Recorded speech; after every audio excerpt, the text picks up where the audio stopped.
Сіздер менің үздік оқушыларым.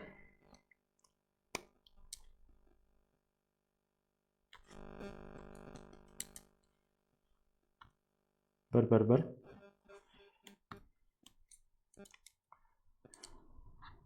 Сәлеметсіздер ме менің үздік оқушыларым. Сіздермен мен Ыдырыс Айбек, математика пәнінің мұғалімі. Бүгін бізде логарифмдік теңдеулер тақырыбын бастайтын боламыз. Яғни логарифмдік теңдеулер тақырыбын бізде қанша сабақ өтетіні жайлы бүгін қазір түсіндіріп өтетін боламын. Логарифмдік теңдеулерді қандай әдістермен шығарады, сол жайлы бүгін айтып түсіндіретін боламын. Бізде алғашқы сөзіміз аз-аздан үздік сөз, әрекет етуіңді тоқтатпа дей отырып сабағымызды бастаймыз. Яғни үздік сөз білім алуларыңызды тоқтатпаңыздар оқушылар. Олай болса, бастайық. Бізде логарифмдік теңдеулерді мына түрдегі әдістер арқылы шешетін боласыздар. Яғни экранда тұрған 5 әдіс тұр. Бірінші әдісіміз бізде қарапайым логарифмнің анықтамасы бойынша шығару әдісі. Бұл қазір бүгінгі өтетін сабағымыз, осы бірінші тақырыпты өтетін боламыз. Одан кейінгі сабақтарда сіздер екінші тақырыпты өтетін боласыздар, яғни бір негізге келтіру арқылы шығару тәсілі. Одан кейін үшінші жаңа айнымалы енгізу әдісі арқылы. Төртіншісі басқа негізге өту тәсілі арқылы, және бесіншісі еселенген логарифмдік теңдеулер түрлерін шығаратын боламыз. Яғни осы 5 түрлі әдісті білетін болсаңыздар, сіздерге логарифмдік теңдеулерді шығару проблема болмайды. Олай болса, бізде алғашқы бүгін сабағымыздан бастайық. Бастапқы сабағымыз бізде логарифмдік теңдеулер. Яғни логарифмдік теңдеулерді бізде қалай шығарамыз? Бастапқы ең бірінші әдісімізге байланысты қалай шығаруға болады? Сол жайлы айтатын болсақ. Ең бірінші бізде еске түсіріп кетейік. Логарифм дегеніміз бізде білеміз. А негізді Б санының логарифмі деп дәреженің көрсеткішті болатын санды айтамыз. Яғни Б санын табу үшін А негізін С көрсеткішіне шығару керек. Енді қараңыздар, сіздерде қарапайым логарифмдік теңдеулерде бізде ең алдымен ереже бар, экранда тұрған. Егер логарифм А негізді f от x тең болады С деген теңдеу берілетін болса, яғни f от x деген орында әртүрлі бір айнымалы келуі мүмкін. Яғни түсінді ғой, x квадрат қосылған 3x келуі мүмкін, болмаса 7x қосылған 5 деген секілді әртүрлі бір айнымалы x бар өрнек келетін. f от x деген түсінді ғой, f от x деген өрнек нені білдіреді? Яғни x бар өрнек, айнымалысы бар өрнек келетін болса, ал мынау а мен с-мыз олар бүтін сан. Кез келген любой бір бүтін, целый бүтін сандар болса, онда бізде әрқашан ол теңдеуде ол кезде не істеу керек дейді? Мүмкін мәндер жиыны деген бізде жаңадан нәрсе келеді. Мүмкін мәндер жиыны деген бізде не ол?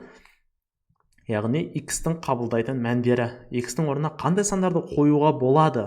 Чтобы түсінді, логарифм есептің шешімі бола алатын, есептің теңдеудің шешімін қабылдай алатын мәндер f от x дегеніміз орында қандай сандарды қоюға болады деген сөз. Сол кезде бізде логарифміміз теріс сан шықпайтындай деген сөз. Бізде мүмкін мәндер жиынын не деп атаймыз? f от x үлкен 0-ден деп атайды. Мінекей.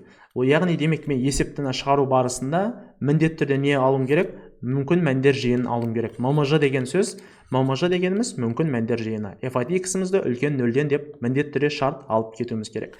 Егер мынау f от x-іміз логарифмнің негізінде келетін болсамыз, g от x деп қоя салдық бұны. Түсінді ғой, g от x деп негізінде келетін болса, онда g от x деп алайық деді. Бұл жерде де сол x. Разница жоқ, f от x пен g от x екеуінде де бәрібір не келеді? Айнымалы келеді.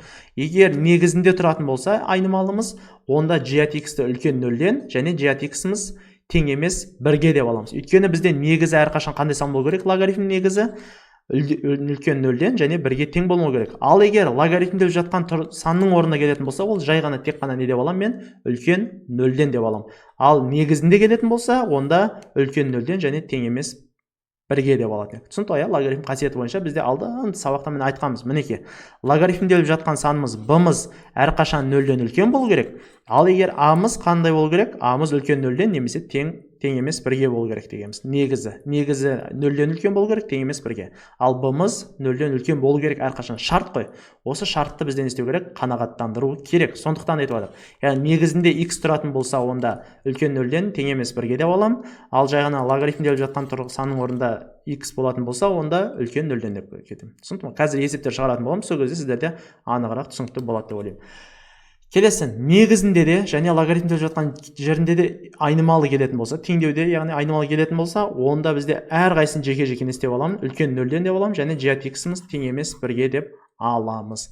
Мына жердегі мәліметтер сіздерге егер күрделі болатын болса, екінші оңай вариант бар бізде. Екінші вариант бізде қараңыздар.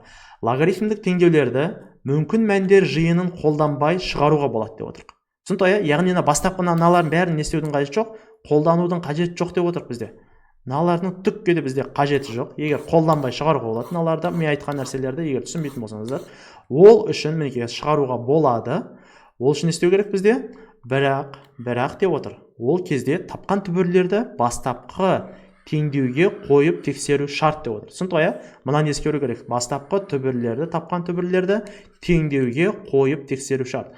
Яғни x-іміз шығады, бізде x-іміз табады, сол x-терді есептің берілгені, бастапқы берілгеніне апарып, орындарына қойып тексеріп көру керек. Терістен шығып қаламы, терістен шықпай ма? Орындала ма теңдеу, орындалмай ма теңдік деген секілді. Соны тексеру керек деп отыр. Осы әдіс өте оңай әдіс, миды ашытпайды, ешқандай ММЖ деп отпайсың. Олай болса, бізде алғашқы есептерімізден бастайық. Мысалдарымыздан қазір есеп шығару барысында толығырақ түсінетін боласыздар. Бізде алғашқы мысалымыз берілген. Логарифм 3 негізді x плюс 2 деп тең болады, логарифм 3 негізді 7 деп берілген. Яғни мұнда қарасаңыздар, логарифмнің екеуінде де негіз не болып тұр бізде? Ең алдымен бізде логарифм теңдеу шығарған барысында мақсатымыз бізде не істеу керек? Логарифм a негізді f от x, логарифм a негізді g от x деген түрге келеді. Яғни бізде мақсатымыз, ең бірінші алғашқы мақсатымыз, қараңыздар экранда, логарифм a негізді екеуінде негіздерін не істеу керек? Бірдей түрге келтіру керек. Главный мақсат теңдіктің екі жағында логарифм арқылы жазып алу керек. Және екі логарифмнің негіздері, мінекей 3 деген сан тұр. Мына жақта да логарифм 3 негізді деген сандарымыз екеуі бірдей болу керек. Түсінікті ма? Логарифм егер екеуінің де негіздері бірдей болатын болса, онда теңдеуді шығару оңай болады. Мақсатымыз кез келген логарифмдік теңдеулерде мақсатымыз осы болады бізде. Түсінікті ғой? Бізде көрсеткіш теңдеулерде целіміз қандай болатын еді мақсатымыз? Яғни бастапқы негізінде тұрған санды бірдей қылу керек. Яғни 7 болса, мына жақта да 7 қылып, қысқартып, дәрежесімен шығарып кететін еді қой.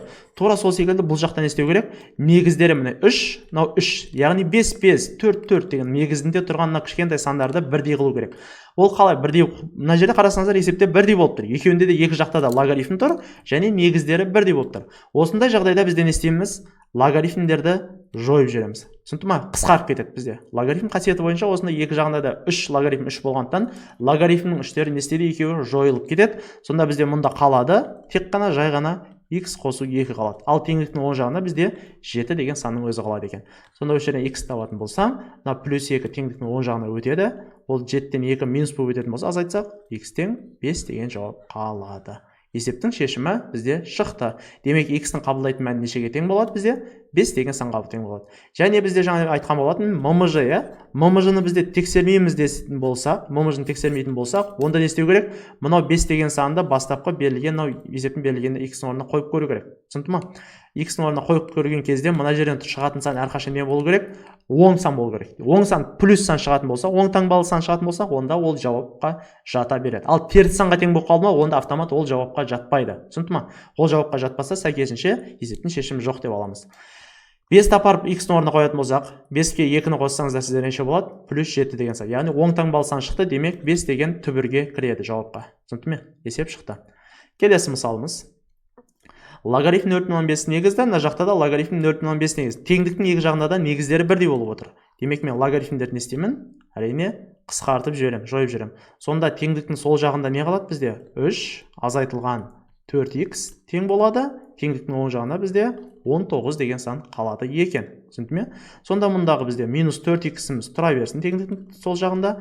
Мынау 3 деген санды бізде оң жаққа қарай өткіземіз. 19-ға қарай өткізетін болсақ, 19 азайтылған 3 болды. Демек, минус 4x тең болады. 19-дан 3 азайтсақ, 16. X табатын болса, минус 4 16-ға бөлінеді. Бізде минус 4 деген санның өзі шығады. Түсінді ғой? Минус 4-ті 16-ға бөлініп, минус 4 деген жауап шықты. Енді осы түбірді не істеймін мен? X-тің орнына апарып қойып тексеріп көреміз. Міндетті түрде жаңа айтқан болатын мен. Тексеру керек, обязательно. Көпшілігінің қателігі осыны жауапқа алып кете береді. Міндетті түрде тексеру керек. Егер минус терістен шығып қалса, онда есептің шешімі болмай қалуы да мүмкін.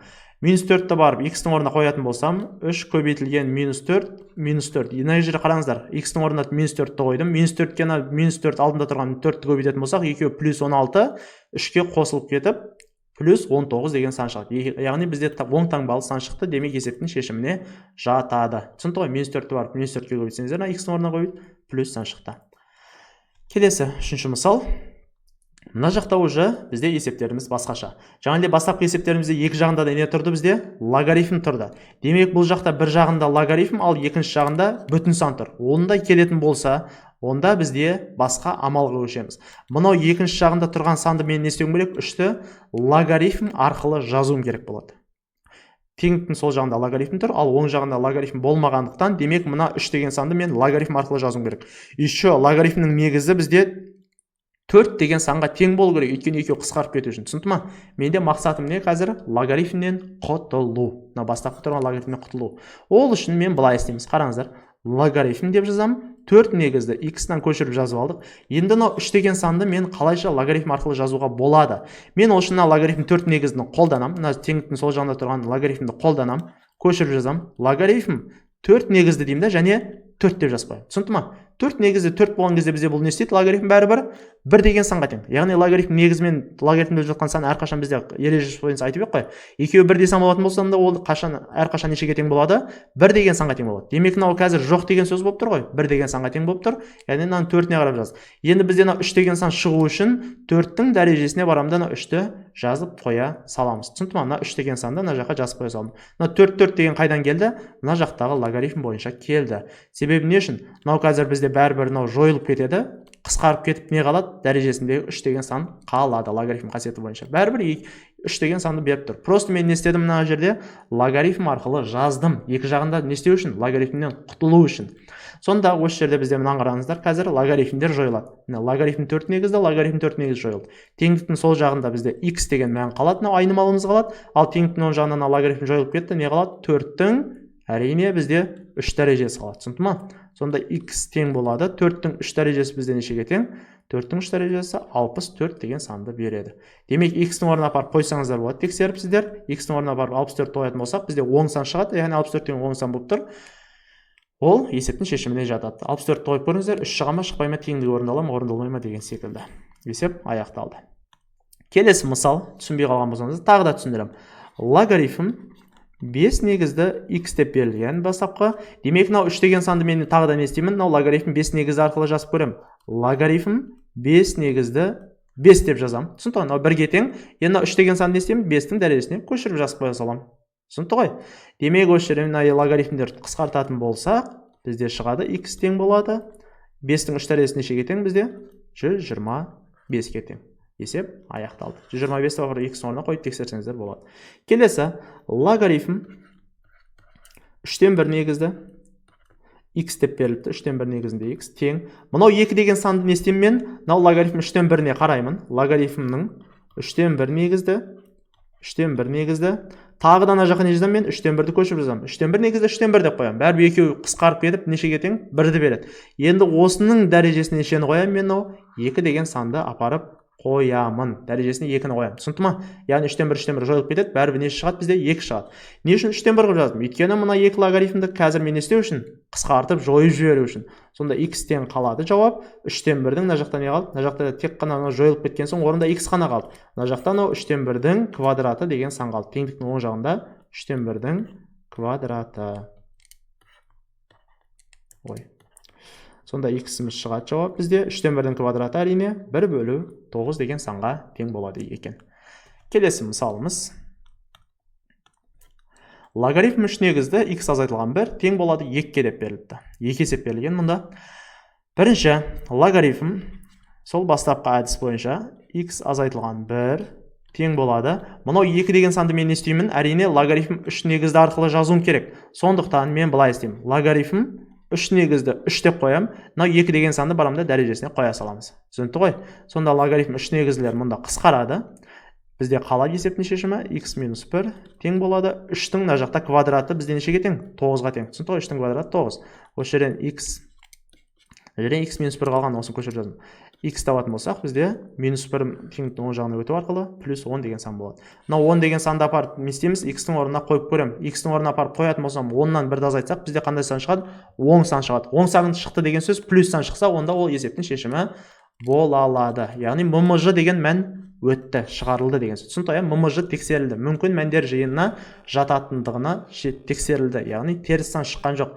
Бастысы логарифмнің орындарына x-ның орнына апарып қойған кезде минус таңбалы сан шықпау керек. -5, -7, -10 деген теріс таңбалы сан шықпау керек. Сонда келесі екінші мысалымыз. Логарифм 2 негізді 2x қосылған 1 деп алайын. Мынау 3 деген санды мен не деймін? Әрине логарифм арқылы жазамын. Сонда логарифм 2 негізді 2-ның 3 дәрежесі деп жазып аламын. Сондықтан мына логарифм 2 негізге қарай отырып, мен логарифм 2 негізді 2 дедім да 3 деген санды дәрежесіне қойдық. Енді логарифм 2 негізділер теңдіктің екі жағында қысқарады, сол жағы мен оң жағында. Сонда 2x қосылған 1 тең болады. Мұнда 2-ның 3 дәрежесі қалған, ол 2-ның 3 дәрежесі бізде нешеге тең? 8-ді береді. Сонда 2x тең болады. Плюс 1-ді оң жаққа өткізетін болсам, бізде -1 7 қалады. Осы жерден x табатын болсам, 2 бар 7-ге бөлінсе, бізде 3,5 деген сан шығады екен. Есебіміз шықты. 3,5-ті x-ның орнына қойсаңыздар, сіздер оң сан шығады. Есепке жатады жауапқа. Келесі мысал. LG деп берілген. Қараңыздар. Мұнда LG, мына жақта да LG. Яғни LG арқылы берілетін болса, онда есеп қалай болады? Бізде айтқан болатын. LG деген қандай логарифм ол? Ондық логарифм. Ондық логарифм деген негізі 10 болатын логарифм. LG мен не деп жазамын? Логарифм 10 негізді деп жазсақ болады ғой. LG дегенді айтқан болатын. Логарифм 10 негізді деймін мен x азайтылған 1 тең болады 2-ге деп жазып аламын. Түсінікті ма? Яғни LG келгендіктен логарифм 10 негізді деп жаздық. Лг деген орнына log 10 деген мәнді қойдым мен. Енді ары қарай көшіріп, дұрыстап, ыңғайлап келтірсек болады. Логарифм 10 негізді x минус 1 тең болады. Мынау 2 деген санды мен не істеймін? Логарифм 10 негізді 10 деп қоямын. Өйткені логарифм 10 негізіне қарадым ғой мен. Логарифм 10 негізді 10 бәрібір нешеге тең? 1-ге тең. Мынау 2 деген санды мен барамын да дәрежесіне көшіріп жазып қоя саламын. Түсінікті ме? Енді логарифм 10 негізлер қысқарады. Логарифм 10 негізлер қысқарды. Сонда x минус 1 тең болады. 10-ның квадрат нешеге тең? Бізде әрине 100-ге тең. Сонда x табатын болсақ, минус 1-іміз теңдіктің оң жағына өтеді. Ол плюс болып өтеді, 101 деген сан пайда болады. Яғни x-тің орнына 101-ді қоятын болсам, 1-ден азайтсаң 100 деген сан шығады. LG 100 дегенім 2-ге тең бола алады. Берілген апарып қойсаңыздар, бұл есептің шешіміне кіреді. Теріс сан шықпайды главное. Келесі, тағы да LG берілген. Не істеймін мен бұны? Логарифм 10 негіз деп жазамын. LG дегенді. Сонда бізде 16x-тің квадраты дейді. Тең болады. Мынау 2 деген сан тұра берсін. Енді барып, ары қарай мен логарифмнің 10 негізді қылып жазуым керек, ана 2 деген санды. Логарифм 10 негіз мына жақтағы 16x-тің квадраты тең болады. Мынау 2 деген санды мен естеймін. Логарифм 10 негізді 10-ның квадраты деп жазамын. Түсінікті ма? Логарифм 10 негізді 10-ның квадраты. Сонда мұнда логарифм 10 негізлер қысқарады. 16x-тің квадраты тең болады. Мұнда не қалды бізде? 10-ның квадраты қалды. Яғни олар қысқарып кеткен. Қалғаны 10-ның квадраты дегеніміз бізден нешені береді? 100-ді береді. Түсінікті ғой? Сонда x квадрат табатын болсам, 16 барып 100-ге бөлінеді. 100 бөлу 16. Осы жерден x тең болады. Мына квадрат әрине бұған не болып барады? Түбір асты болып барады. Плюс минус қойылады міндетті түрде алдына. Плюс минус түбір астындағы 100 бөлу 16. Сонда x шығады. Плюс минус түбір асты 100-ден бізде 10 шығады. Астындағы 16-тан бізде 4 деген сан шығады.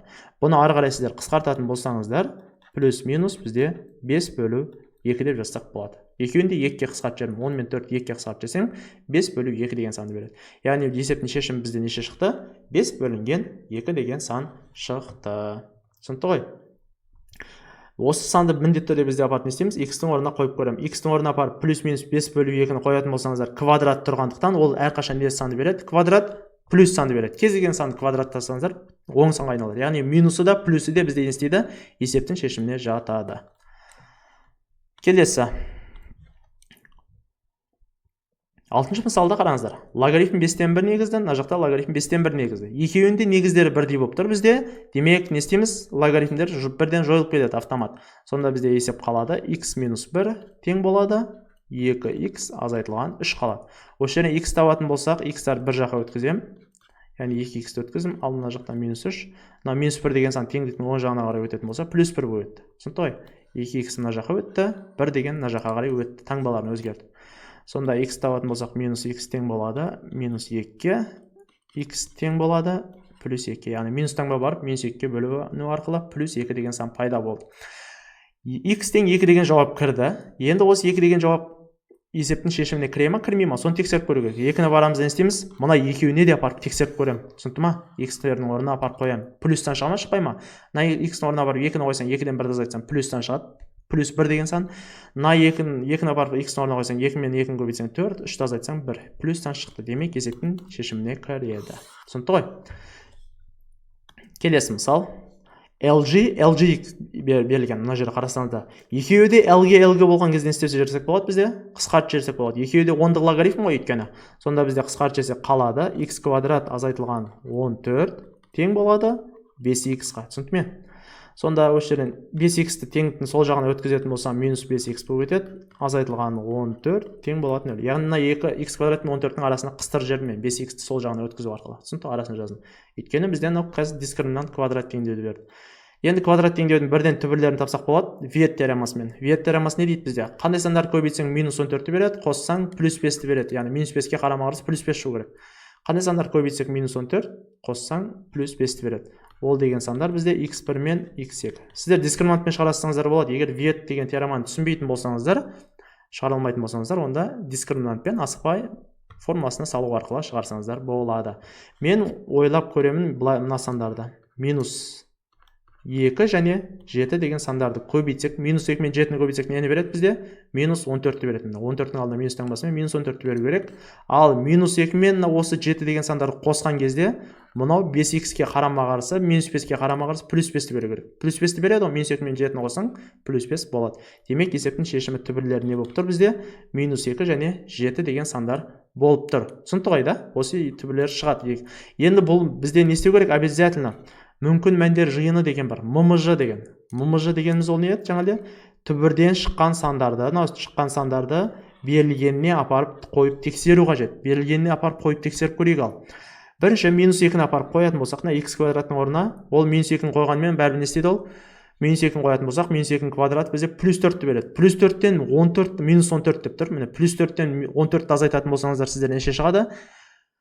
Минус 10 деген сан шығады. Демек, мына минус 2 деген санды не істеуге болмайды? Мына жерге қоюға болмайды. Яғни қойсаң не болып қалады? Есептің логарифмнің мәні минустан шығып қалады. Бізде мына жер ешқашан минустан шықпау керек. Минустан шықса, онда ол логарифм делмейді. Түсінікті ғой? Ол сан логарифм делмейді. Нақты сан шыға алмайды. Келесі минус 2 деген санына 5x-ның орнына қойсаңыздар да, 5 пен минус 2-ні көбейтсеңіздер, минус 10 шығып қалады. Ол да тағы логарифм делмейді. Демек, мынау минус 2 деген жауап бізден істейді? Есептердің шешімі жатқан аралыққа кірмейді. Тек қана бізде не кіреді? 7 деген сан кіреді. 7-ні апарып x-ның орнына қойсаңызда 49, 14-ті азайтсаң 10 сан шығады. 7-ні апарып мына жерде x-ның орнына қойсаң, екеуіне де қойсаң, бәрібір 10 сан шығады. Демек, минус 2 деген сан кірмейді. Тек қана есептің шешімі 7 болады. Көпшілігі қате жібереді, мына минус 2-ні де белгілеп кетеді. Түсінікті ма? Тек қана бізде 7 кіреді. Тексеру керек деп айтқаным осы. Міндетті түрде апарып қойып көру керек.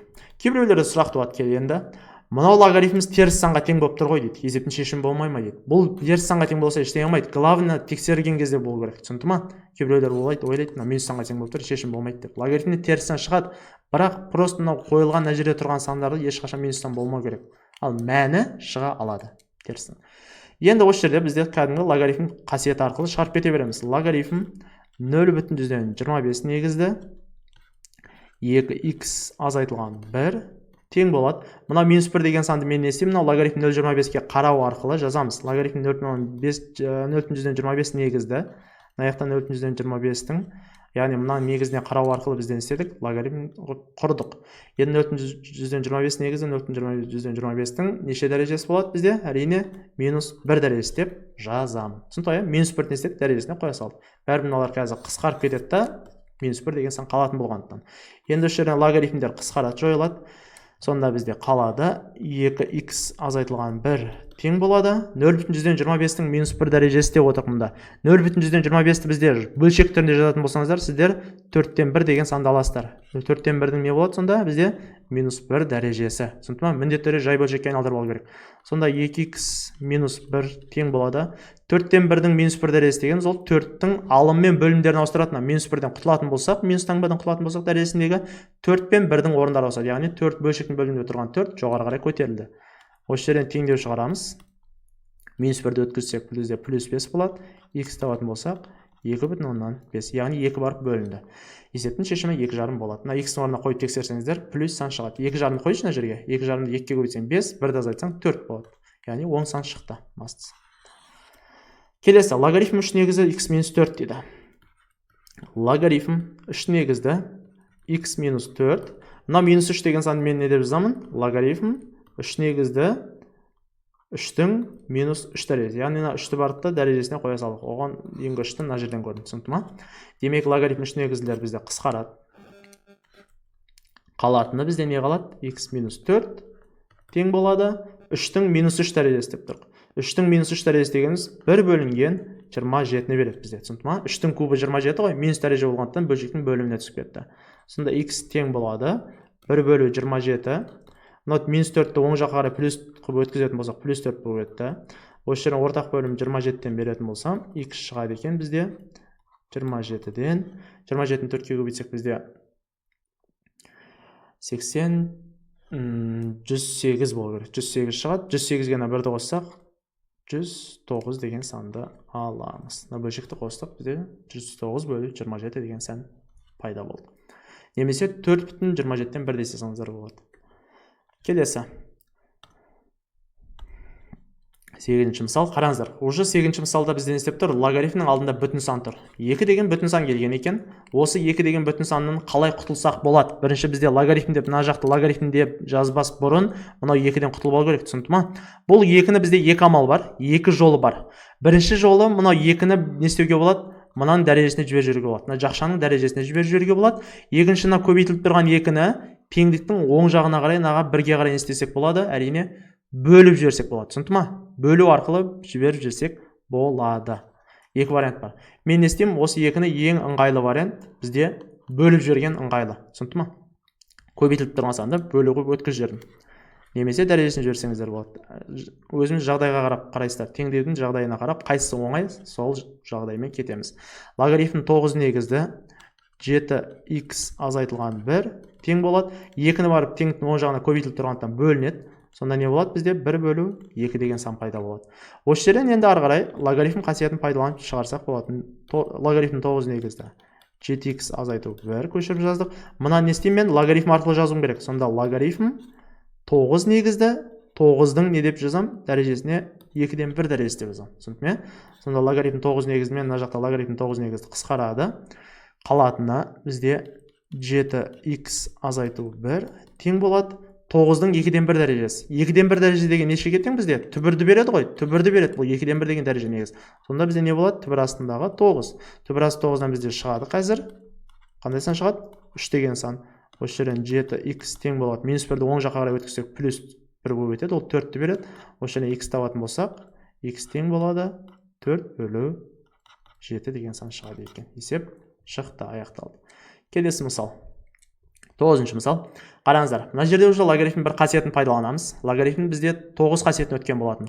Осы жерде бір қасиет. Логарифм 2 негізді, мына жақта да логарифм 2 негізді. Яғни негіздері бірдей болғандықтан, және логарифмдердің арасы қандай болып тұр бізде? Плюс таңба болған кезде, не істейді? Логарифм деліп жатқан сандары көбейтіледі деген болатынбыз. Яғни логарифм а негізді б қосылған логарифм а негізді с келетін болса, онда логарифм екеуінің негіздері бірдей болғандықтан б мен с-мыз көбейтіледі деген осындай қасиет бар тұғын, сіздер қайталасаңыздар болады. Осы қасиетті пайдалана отырып, мен не істеймін?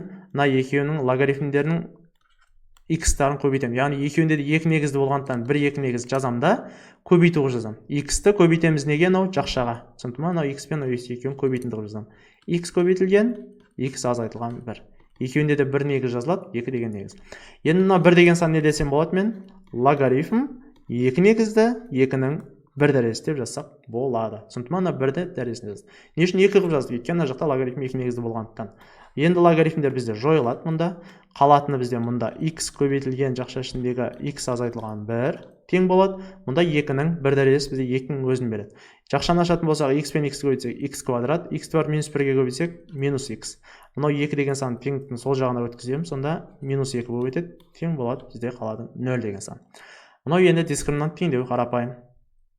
Дискриминантқа салайық ал. -1 мына жерде -1-дің квадраты бізде 1-ді береді. Азайтылған 4 көбейтілген -2, сонда шығады бізде 3 деген сан шығады. Мынау түбір астынан бізде негізі 9 деген санды береді. Ол түбір астынан алатын болсаңыздар, сіздер 3 деген санды береді. Сонда x1 x2 табатын болсақ, бізде 1 плюс минус 3 бөлу 2. Плюс мен алатын болсақ 2 шығады екен, минус мен алсақ бізде минус 1 деген сан шығады. Енді қараңыздар, бізде түбірлер шықты ғой. Енді осы түбірлерді не істеу керек? Берілгендеріне апарып қойып тексеріп көру керек мына жерде. Түсінді ма? Мына жерде тұрған орналасқан x-тердің орнына апарып тексеріп қою керек. Мына екеуінен орынданады. Бірінші 2-ні апарып тексеретін болсақ, x-ның орнына 2-ні қоятын болсаң плюс сан болады. Мына 2-ні қоятын болсаң 2-ден 1-ді азайтсаң плюс сан, демек 2 деген жауап кіреді бізде. Енді минус 1-ді апарып қояйын. Мына жерге минус 1-ді қойсаң x-ның орнына мына жер минус 1 болды. Яғни бізде теріс сан болып қалды. Түсінді ма? Мына жерге қойып ек x-ның орнына теріс сан шығып қалды. Келесіне x-ның орнына қойсаң минус 1, азайту 1, ол да теріс сан шығып қалды. Демек уже теріс сан біреу шықпаса болды уже. Екеуі шығуы маңызды емес.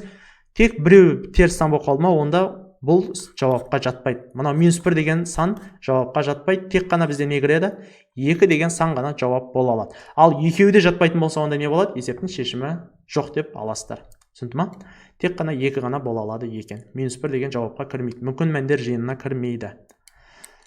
Келесі мысал. Бізде соңғы 2 мысалымыз қалды. Осымен бізде есептер аяқталады. Ондық логарифммен берген, яғни LGX пен LGX бірінші жазыла берсін. Қараңыздар мұнда. Ал мына жақта LGX-тар екеуі берілген. Түсінді ғой? LG 25 азайтылған LG 5 деп берілген. Егер логарифмдер екеуі бірдей болып тұр, LG болып, екеуі азайту болса, онда не істеуге болады? Мына сандарын бөліп жіберсек болады. Екеуі минус болған кезде не істейді? 25 пен 5-іміз не істеп жазылады бізде? Бөлу болып жазылады. Түсінді ғой? Бір LG-ді жазамда, екеуін бөліп жаздық. Екеуінің LG-ның, яғни LG-дің біреуін жазып, екеуін бөлінді қылып жаздық. Сонда LGX тең болады. 25-ті 5-ке бөлсеңіздер, сіздерде LG 5 деген сан шығады. Сонда LG мен LG-ларды қысқартып жіберсек, есептің шешімі қалады 5 деген сан. Бітті. Келесі мысал. LGX тең болады, 2 көбейтілген LG 3 деп тұр. Мынау 2-ні бізде мына логаларды қысқартып жүрмеңіздер, кейбіреулер осылай істейді. 2 мен 3-ті көбейтіп жібереді. Олай қысқартуға болмайды. Бізде логарифмнің алдында міндетті түрде не болу керек? Сан болмау керек. Алды тап-таза болу керек. Яғни кез келген логарифмнің алды тап-таза болуы керек. Логарифмді шығармас бұрын. Түсінді ма? Сонда демек мына 2 деген санды мен істеймін, мынау 3-тің дәрежесіне қарай жіберіп жүремін. Сонда LGX тең болады LG 3-тің квадраты. Логарифм қасиеті бойынша 2-ні істеді, 3-тің дәрежесіне кетіп қалды. Енді барып LG-лардың алдында не жоқ? Ешқандай сан жоқ. LG-лардың алдында міндетті түрде сан болмау керек деп айтқан болатын. Ешқандай сан жоқ. Сол кезде істеуге болады? Қысқартып жіберсек болады. Сан болмаса қысқартып жіберуге болады. Екеуі бірдей болғандықтан әріптер. Сонда x тең қалады. 3-тің квадраты бізде нешені береді? Мына жердегі 3-тің квадраты қалды. Ол 9 деген сан шығады екен. Есеп аяқталды. Келесі соңғы мысалымыз, осымен бүгінгі сабағымыз өз мәресіне жетеді. Логарифм 2 негізді. Логарифм 2 негізді x квадрат азайтылған 4x қосылған 1 деп берілген тең. Мынау 3 деген санды не деп жазсам болады? Мен логарифм 2 негізді 2-нің 3 дәрежесі деп жазсақ болады. Түсінді ғой? Логарифм 2 негізді қарау арқылы. Сонда логарифм 2 негіздер қысқарады бізде. Қалатыны x-тің квадраты азайтылған 4x қосылған 1 тең болады. 2-нің 3 дәрежесі бізде 8-ді береді. Сонда x квадрат азайтылған 4x, мына 8-ді сол жаққа қарай өткізетін болсақ, бізде минус 7-ге тең болады. Себебі мына 1-мен азайтылып минус 8 болып өтеді. 1-ден 8-ді азайтатын болсақ, минус 7 деген сан қалады. Түсінді ғой? Сонда осы жерден дискриминантқа келді бізде. Дискриминант теңдеу қарапайым. Немесе ветпен шығарсаңыздар болады. Дискриминантпен шығара берейік қой. Минус 4-тің квадраты бізде 16, азайтылған 4 көбейтілген минус 7. 4 пен минус 7-ні көбейтетін болсақ, 28, 16 қоссақ, бізде болады қазір.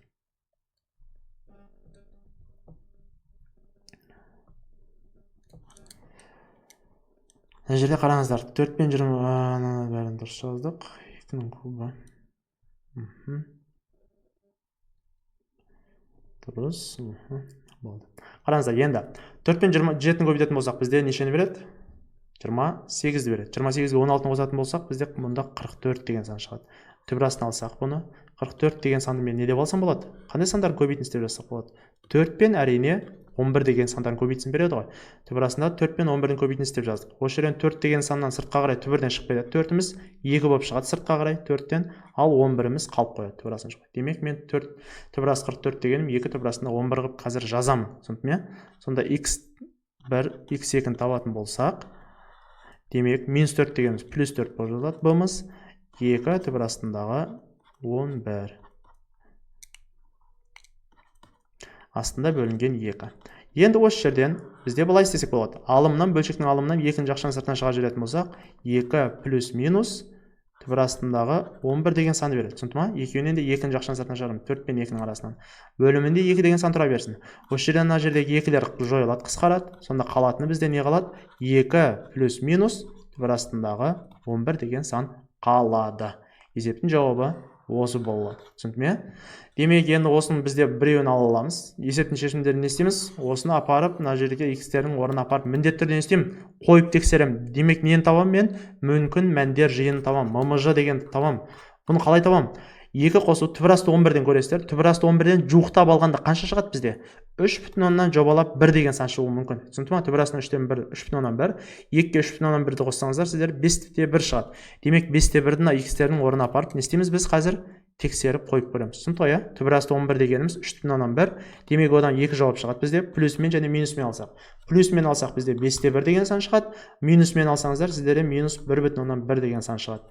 Демек, осы 2 жауапты апарып, жерге қойып көреміз. Қайсысы бізде оң санды қабылдайды? X-тердің жақшаның ішіне қойған кезде оң плюс санды қабылдаса, онда ол есептің шешімі бола алады. Түсінді ғой, теріс сан шықпаса, онда есептің шешімі болмайды. 5-те 1 мұнда бізде негізі жауапқа кіреді. Есептейтін болсақ, негізі қарасаңыздар, сіздер 5-те 1 кіреді, ал мына минус 1-де 1 деген сан кіреді ма, кірмейді ме әлде? Бұл бізде кірмеуі мүмкін. Көру керек, көресіздер. Жарайды ма? Орындарына апарып қойып тексеріп көріңіздер. Қазір қойып көре салайын, мен жарайды. Минус 1,1-ді қой x-ның квадратының орнына қоятын болсақ, 1,21 болады. 1,21 азайтылған 4 көбейтілген минус 1,1 қосылған 1. Сонда не шығады? Мынау бізде плюс 4-те 4. Бізден аяқтан қоса болсақ, бізде шығады екен. Бұл да бізде жауапқа кіре алады екен. Екеуі де есептің шешімі болады. Осымен бүгінгі сабағымыз аяқталды. Көріскенше сау болыңыздар.